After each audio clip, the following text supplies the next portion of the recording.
Bir kempir шалдың екі қызы болыпты.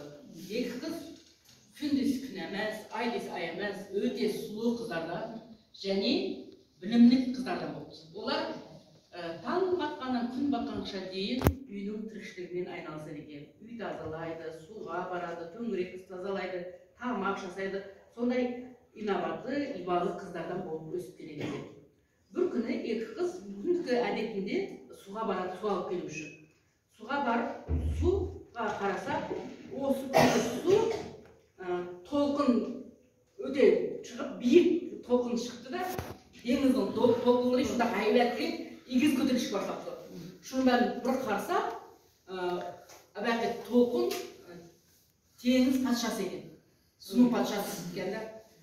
Ол айтты, бір оның аузына сөз кіріп, құрметті қыздарым, мен сендердің осындай инабатты, ибалы, әмбекжан қыз екендеріңізді көріп, әрдайым сендерге сүйсінем, сендерге рахмет. Енді мен сендерге өзімнің ризашылығымды білдіріп, сіздерден осы өмірлерімде сендердің қандай армандарың бар, желанияларың бар, айтыңыздар. Соны мен сіздерге орындаймын, мен сіздерге сондай ризамын, осындай сіздерге қыздарға деп айтады. Соны екеулерің өздерінің армандарыңызды жазып, маған суға бөтелкенің ішіне салып, суға лақтырыңыздар, орындалады дейді.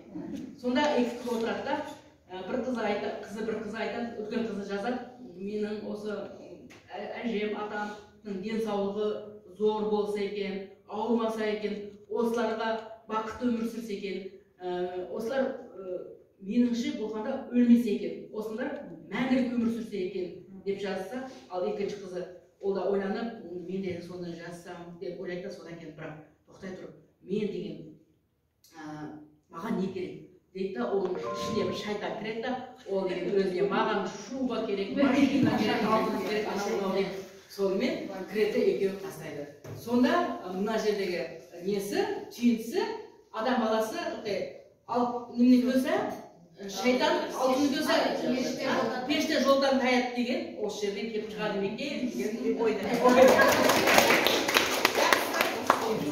Кино.